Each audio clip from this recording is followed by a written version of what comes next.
మంత్రి వివేక్ ఆరోపణలపై మంత్రి లక్ష్మణ్ స్పందించారు. వివేక్ వ్యాఖ్యలను ఆయన విజ్ఞతకే వదిలేస్తున్నామని, ముగిసిన వివాదాన్ని మళ్లీ తెరపైకి తెచ్చారని అన్నారు. ఈ అంశాన్ని అధిష్టానం చూసుకుంటుందని చెప్పారు.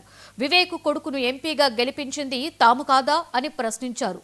మాలలను గౌరవించిందెవరో అందరికీ తెలుసు అన్నారు. ఎవరు ఎవరిని అవమానిస్తున్నారో చర్చకు సిద్ధమంటూ వ్యాఖ్యానించారు. పెద్దలు వివేక్ గారు నిజామాబాద్ మాలల మా కుల బాంధవుల యొక్క ఆత్మీయ సమ్మేళనం వేసి మా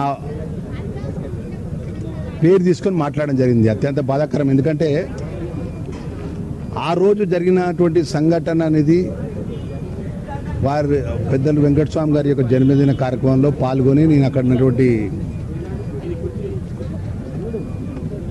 జూబ్లీ హిల్స్ బై ఎలక్షన్ పోతున్నా, ప్రచారంలో మైనార్టీ వెల్ఫేర్ సంబంధించి దానికి పోతుంటే ఈరోజు మళ్ళొక మా పేరు తీసి మాట్లాడడం కావాల్సుకొని లక్ష్మణ్ కుమార్ అని నా పేరుతోని నేను తప్పు అబద్ధం మాట్లాడినానని వారి తండ్రి గారు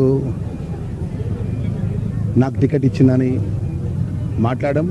సరే, ఏదైనా కూడా అఖిల భారత కాంగ్రెస్ పార్టీ నాయకత్వం మల్లికార్జున ఖార్గే గారు, రాహుల్ గాంధీ గారు, మన పిసిసి అధ్యక్షులు ముఖ్యమంత్రి గారి నేతృత్వం లోపల రేపు ఉప ఎన్నికలు ఉన్నాయి. రేపు స్థానిక ఎన్నికలు ఉన్నది. పార్టీ బలోపేతంగా, పార్టీ ముఖ్యం అందరికంటే, మనందరికంటే పార్టీ ముఖ్యం. మనం రాష్ట్ర ప్రభుత్వం నడిపే వాళ్ళం, క్యాబినెట్లో ఉన్నాం. కాంగ్రెస్ పార్టీలో ప్రజలను ఆశీర్వదించారు. సరే, మన మధ్యలో ఏదైనా ఉంటే సరే, నేను తప్పు మాట్లాడినా మీరు ఒప్పు మాట్లాడినా అనేది మన పార్టీ ఇంటర్నల్గా కూర్చొని మాట్లాడితే బాగుండేది.